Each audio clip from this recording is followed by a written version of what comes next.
এক যুগেরও বেশি সময় ধরে নিজের গানের জাদুতে দর্শকদের মুগ্ধ করে আসছেন সঙ্গীত শিল্পী বালাম। অনেক সুপারহিট গান উপহার দিয়েছে দর্শক মহলে, তবে এবার তিনি হাজির হচ্ছেন নতুন রূপে। সম্প্রতি নীলচক্র নামের একটি নতুন সিনেমার ফার্স্ট লুকের পোস্টার প্রকাশিত হয়েছে, যেখানে মূল চরিত্রে থাকছে আরিফিন শুভ। পোস্টারের ফার্স্ট লুকে দেখা যায় শুভর মুখবয়বের পেছনে আছেন ছাত্র চুলের আরও একজন। কে তিনি?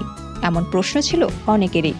অবশেষে খোঁজ পাওয়া গেল সেই ব্যক্তির। এবার এক অন্যরকম চমক থাকছে গান ও সিনে প্রেমীদের জন্য, কারণ সেই ব্যক্তিটি হচ্ছেন সঙ্গীত শিল্পী বালাম জাহাঙ্গীর। শোনা যাচ্ছে নীলচক্র সিনেমাতে তাকে খলনায়ক চরিত্রেই দেখা যাবে, তবে এখনো পর্যন্ত বিষয়টি নিয়ে মুখ খুলছে না কেউই।